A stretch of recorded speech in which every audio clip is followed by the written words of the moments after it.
함께 봉독하신 오늘 본문 말씀을 가지고 너 자신을 알라라는 제목으로 함께 말씀을 살펴보고 은혜를 나누기를 원합니다.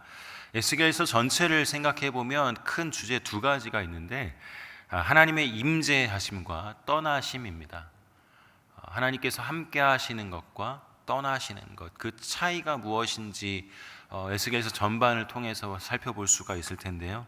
특별히 에스겔은 바벨론 포로 기간에 부름받아서 하나님 앞에 사역했던 선지자입니다. 역사적인 배경 안에서 24장까지, 오늘 에스겔 24장까지의 내용에서 보면 주로 예루살렘에 대한 심판과 멸망에 대한 메시지를 주로 전하고 있음을 보게 됩니다. 그 이후에는 하나님께서 또 회복해 가실 것을 말씀하고 있죠. 특히 우리는 어제까지 이번 주 월, 화, 수 오늘 목요일까지 살펴보는 8장, 9장, 10장, 오늘 11장 전반부까지의 말씀에서 하나님의 영광이 떠나심에 대해서 우리가 생각해 볼 수 있었습니다. 하나님의 영광으로 가득 차야 할 하나님의 성전이 우상으로 가득 차 있었고, 또 하나님은 그 성전에서 떠나시고 심판을 선언하시는 것이죠. 우리가 잘 알고 있는 것처럼 성전은 거룩한 곳이지만, 그러나 성전은 그 자체로 거룩한 것이 아니라 하나님이 계시기 때문에 거룩한 것이었습니다. 오늘 함께 읽었던 이 본문 11장은 긴 본문인데 오늘 함께 읽었던 13절까지의 말씀 속에서 13절이 에스겔의 어떤 탄원 혹은 중보기도라고 할 수 있는 이 기도를 기점으로 두 단락으로 나눠서 볼 수 있는데, 특별히 오늘 앞부분에는 10장까지의 내용과 같은 맥락에서 하나님의 영광이 떠나는 것에 대해서 계속해서 말씀하고 있습니다. 오늘 본문을 한번 같이 살펴보도록 하겠습니다. 먼저 1절을 보시면 1절에 그때라고 시작을 하고 있습니다. 그때는 언제일까요? 어제를 생각해 보시면 어제 10장 18절과 19절 말씀에 이렇게 말씀합니다. 여호와의 영광이 성전 문지방을 떠나서 그룹들 위에 머무르니 그룹들이 날개를 들고 내 눈앞에 땅에서 올라가는데 그들이 나갈 때 바퀴도 그 곁에서 함께 하더라. 그들이 여호와의 전으로 들어가는 동문에 머물고 이스라엘 하나님의 영광이 그 위에 덮였더라. 10장의 핵심이 어제 뭐라고 했습니까? 하나님의 영광이 떠났다는 것입니다. 10장 18절과 19절에도 뭐라고 하고 있냐면 여호와의 영광이 성전 문지방을 떠나서, 원래 하나님의 영광이 어디에 있어야 합니까? 하나님의 성전 중심, 성소, 지성소에 있어야 마땅합니다. 그런데 오늘 18절에 여호와의 영광이 성전 문지방을 떠났다. 그리고 어제 말씀 나눈 것처럼 그룹이라고 하는 게 무엇입니까? 그룹들 위에 머무르니 그랬는데, 그룹은 어떤 영어 단어의 어떤 여러 사람들이 모여 있는 것을 말하는 게 아니죠. 체루빔, 하나님의 천사, 또 이 지성소 안에서 언약궤 위에 덮여 있던 시은자, 날개를 가졌던 그 천사들을 의미하는데, 체루빔 위에, 그 그룹들 위에 여호와의 영광이 머물렀다고 했는데 19절에 그들이 여호와의 전으로 들어가는 동문에 머물고 하나님의 영광이 그 위에 머물렀다고 말씀해주고 있습니다. 바로 그때가 바로 오늘 11장 시작되고 있는 이 시점인 것이죠.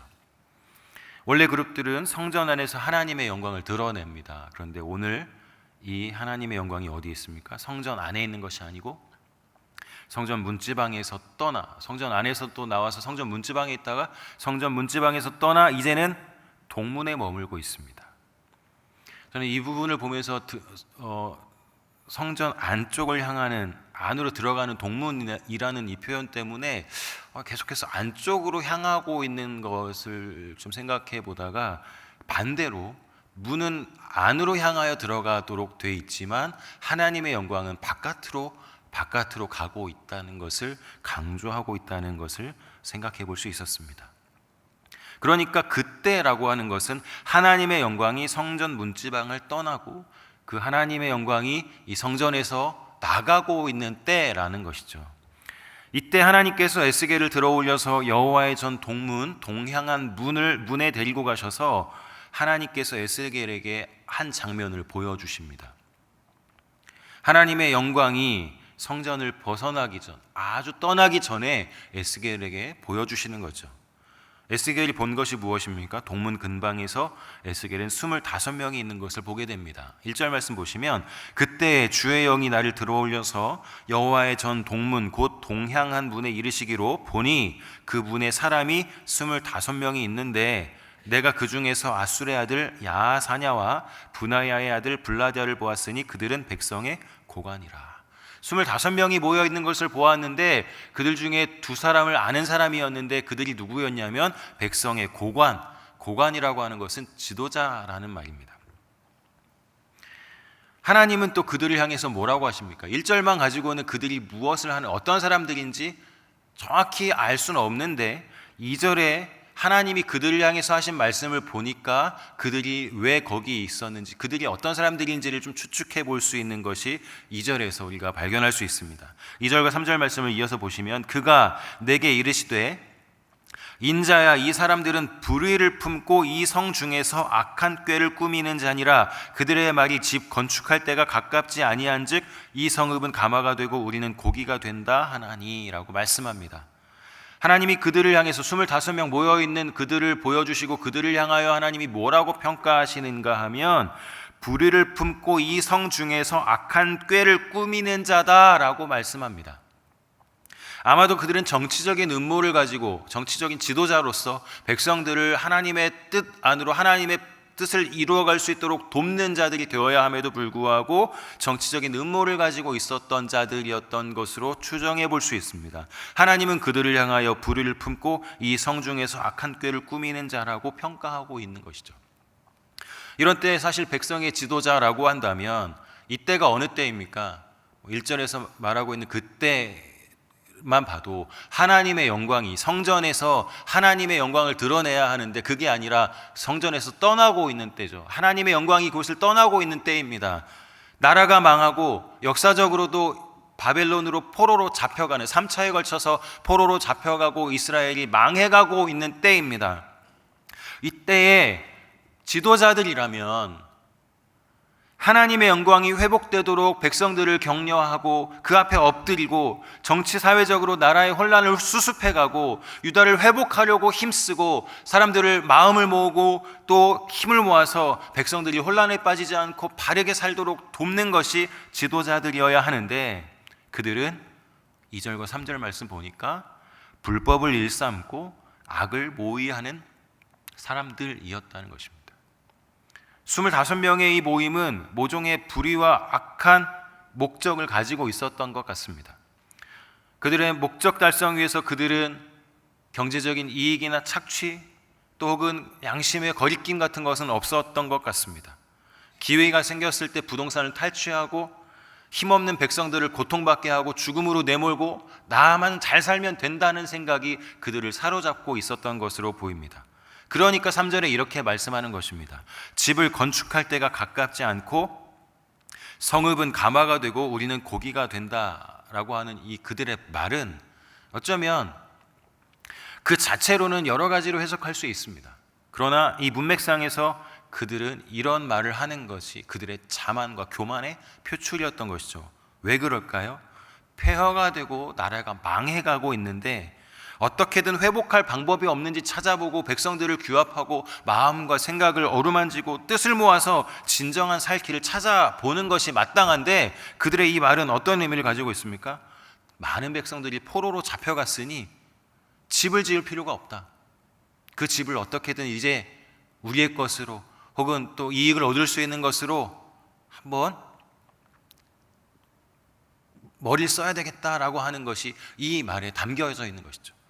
또 예루살렘 성은 골짜기에 둘러싸여서 전략적인 요충지 역할을 했기 때문에 BC 597년에 첫 번째 포로로 잡혀가는 사건이 발생했을 때 또다시 이런 일이 벌어질 수 있겠구나, 우리나라가 망할 수 있겠구나라고 위기감을 가진 것이 아니라 이곳은 안전한 곳이다.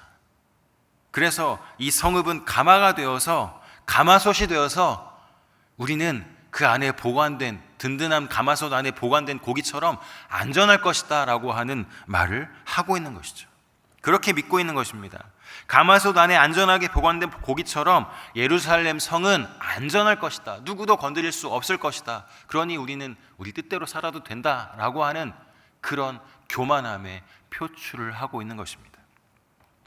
권력의 자리에 앉아있는 이 고관들은, 지도자들은 첫 번째 포로로 잡혀간 이 패망 이후에도 이런 일이 또 발생할 수 있겠구나, 우리가 대비해야 되겠다라고 하는 경고나 교훈을 얻지도 않았던 것입니다. 이때 하나님은 에스겔을 통해서 예언하도록 명령하십니다. 에스겔에게 보여준 이 환상을 통해서 4절과 5절 6절을 계속해서 보시면, 그러므로 인자야 너는 그들을 쳐서 예언하고 예언할지니라. 여호와의 영이 내게 임하여 이르시되 너는 말하기를 여호와의 말씀에 이스라엘 족속아 너희가 이렇게 말하여도다. 너희 마음에서 일어나는 것을 내가 다 아노라. 너희가 이 성읍에서 많이 죽여 그 거리를 시체로 채웠도다. 에스겔은 하나님의 영에 사로잡혀서 하나님의 말씀을 선포합니다. 하나님께서 뭐라고 하시냐면 지도자들의 불의와 죄악을 그대로 두지 않겠다는 것입니다. 하나님의 영은 에스겔을 통해서 그들의 악을 심판하시는데, 인간의 마음은 너희 마음에서 일어나는 것을 내가 다 안다라고 하시는 하나님의 말씀에서 볼 수 있는 것처럼, 하나님의 영과 대비해서 사람의 마음은 권력을 오용하면서 온갖 악을 행하고 있다고 하는 것을 지적하고 계시는 것입니다. 그들은 힘없는 백성들을 괴롭게 하고 죽음으로 내몰고 그들이 시체가 되도록 했습니다. 하나님은 이것을 비난하고 계신 것입니다. 그래서 하나님은 이제 그 지도자들의 교만과 악을 세상에 드러내시고 엄중하게 심판하시겠다고 선고하고 계십니다. 7절부터 12절까지의 말씀입니다. 그러므로 주 여호와께서 이같이 말씀하셨느니라. 이 성읍 중에서 너희가 죽인 시체는 그 고기요 이 성은 그 가마인데 너희는 그 가운데에서 끌려 나오리라. 나 주 여호와가 말하노라. 너희가 칼을 두려워하니 내가 칼로 너희에게 이르게 하고 너희를 그 성읍 가운데에서 끌어내어 타국인의 손에 넘겨 너희에게 벌을 내리리니 너희가 칼에 엎드려질 것이라. 내가 이스라엘 변경에서 너희를 심판하리니 너희는 내가 여호와인 줄 알리라. 10절까지 하시는 말씀이 무엇입니까? 너희가 죽인 시체가 그 고기고 이 성이 그 가마다. 너희가 말하는 것처럼 가마가 되어서 이 성이 안전하게 지켜주는 것이 아니라 너희가 죽인 시체가 그 고기다라고 말씀하고 있는 것이죠.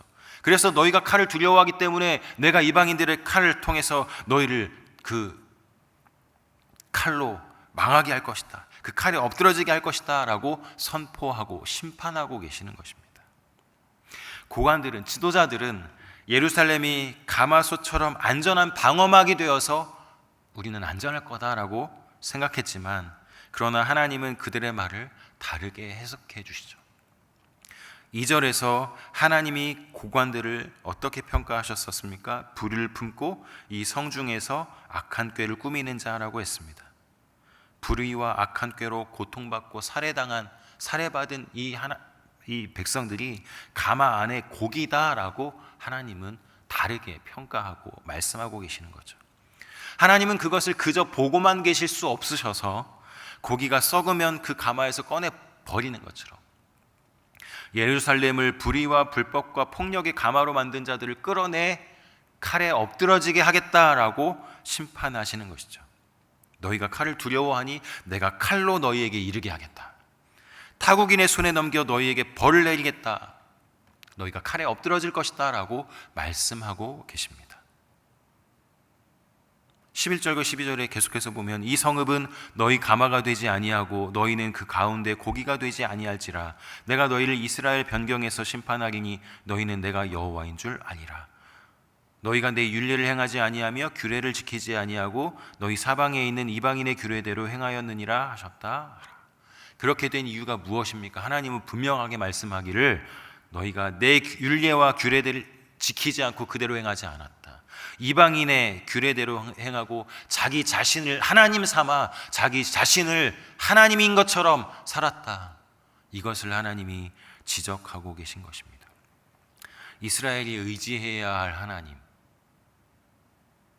여호와께서 이들을 성읍에서 끌어내 이방인의 손에 넘겨 징벌하시고 안전을 확신하던 그 지도자들, 예루살렘은 결코 안전한 가마가 되지 못하게 하실 것이라고 말씀합니다. 하나님은 그 이유를 명백하게 말씀하시죠. 마지막 13절에서 이에 내가 예언할 때 분하야의 아들 블라디아가 죽기로 내가 엎드려 큰 소리로 부르짖어 이르되 오호라 주 여호와여 이스라엘의 남은 자를 다 멸절하고자 하시나이까 하니라. 이렇게 하나님의 말씀을 예언할 때에 에스겔이 본 것이 한 가지가 더 있습니다. 분하야의 아들 블라디아가 죽는 것을 보게 됩니다. 그것을 보면서 에스겔은 하나님의 이 심판이 확실하다라고 하는 것을 깨닫고 하나님 앞에 부르짖습니다. 하나님, 이스라엘의 남은 자를 다 멸절하시려고 하십니까? 하나님의 백성 아닙니까? 하나님의 백성인데 이것을 다 멸절하시겠습니까? 탄식하고 부르짖는 것이죠.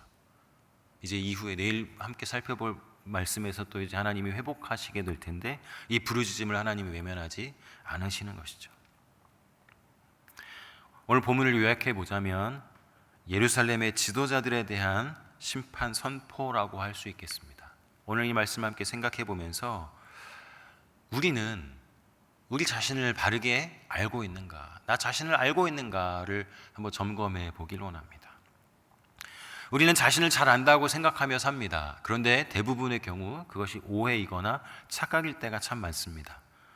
우리의 개인적인 사소한 습관에서부터 다른 사람의 가까운 관계에 있는 다른 사람에 대해서까지도 우리는 이 사람 잘 안다, 내가 안다라고 생각하는데 내가 생각하고 있는 그것이 전부다라고 생각하는데 그렇지 않을 때가 참 많습니다. 오히려 우리 자신에 대해서 내가 알고 있는 것도 오히려 내가 아는 것과 너무 다를 때가 많습니다. 오늘 말씀에서 백성의 지도자들은 자기 자신을 잘 몰랐다는 사실을 발견하게 됩니다. 그들은 불의를 품고 악한 꾀를 꾸미고 사람들을 죽음으로 내모는 자리에 있었고 자기 자신의 유익을 위해 자기 자신의 배만 채우는 일에 몰두해 있었음에도 불구하고 자기 자신이 어떤 존재인지 몰랐습니다. 빈집이 많으니 더 집을 지을 필요가 없다고, 우리가 이득 볼 일밖에 없다, 우리가 안전할 것밖에 없다고 말하는 그런 여유를 가졌습니다. 그러나 그들은 진짜 하나님께서 이것들을 진짜로 어떻게 하실 것인지를 모르는 사람들이었습니다. 반대로 우리 하나님은 모든 것을 다 아시는 분이셨습니다. 하나님의 영은 지도자들의 마음에서 일어나는 것을 다 알고 계셨고 형제들을 고통받고 죽음으로 내모는, 또 죽게 만든 그들의 악행을 다 보고 계셨습니다. 오늘 이 말씀 속에서 악을 행하는 자들이 아무리 견고한 피난처에 숨어 있고 나는 안전하다 할지라도 인간의 생각과 마음을 감찰하시는 하나님께 심판받을 수밖에 없음을 오늘 우리는 깨달을 수 있습니다. 우리는 우리 자신을 다 안다고 생각하지만 하나님 앞에 우리가 어떤 존재인지를 놓치고 살 때가 많다는 것입니다. 하나님 앞에서 우리는 감찰받고 돌보심받고 힘과 능력을 얻어서 하나님의 백성으로 살아가야 하는 존재임에도 불구하고 난 할 수 있고 내 뜻대로 하면 되고 내 계획대로 하면 다 된다고 하는 착각 속에 산다는 것입니다. 오늘을 살아내야 하는 삶의 자리에서 오늘도 우리 자신이 하나님의 백성이다라고 하는 사실을 기억하시기를 축원합니다. 삶의 자리에서 불의하고 악한 의도를 가진 사람들이 잘 되는 것처럼 보여서 그것에 마음을 빼앗기고 방향을 빼앗기고 마음이 쏠릴 때, 내가 하나님의 사람으로 살아가는 것이 무슨 유익이 있을까라고 하는 마음이 들 때 오늘도 내 자신이 누구인지를 생각하고 하나님 앞에 돌보심을 구하고 엎드리는 은혜가 있기를 축원합니다. 감찰하시고 살피시는 하나님이 우리의 아버지가 되시고 우리는 그분과 함께 있을 때에만 제대로 된 생명을 누릴 수 있다는 사실을 기억하시기를 바랍니다. 세상에서 혹은 각자의 자리에서 중요한 자리에 있는 분이실수록 혹여나 내가 하나님의 자리를 빼앗고 내가 하나님인 것처럼 살아가지 않도록 더욱 주의하시기를 부탁드립니다. 심판자가 하나님이라고 하는 사실을 붙잡고 오늘도 겸손하게 주님, 내가 누구인지 알게 해주십시오. 하나님께서 내 주인이시고 나는 주님의 백성입니다. 주님 뜻대로 살아가는 겸손이 있게 해주시고 겸손하게 주님과 동행하며 살아가게 해주십시오. 이런 고백으로 오늘도 이 한날을 승리하며 살아가는 은혜가 저와 여러분들에게 있기를 예수님의 이름으로 축원합니다. 오늘도 이 말씀 붙잡고 함께 이 말씀을 생각하면서 기도하시고 또 각자 가지고 나오신 기도의 제목을 가지고 기도하시다가 돌아가도록 하겠습니다. 함께 기도하겠습니다. 은혜와 사랑이 풍성하신 아버지 하나님, 참으로 감사함을 드립니다. 아버지 하나님, 오늘 이 말씀을 생각해 보면서 아버지 하나님, 우리가 하나님의 백성이라고 하는 사실을 잊어버리고 또 내가 내 뜻대로 모든 것을 할 수 있다고 하는 착각 속에 살지 않도록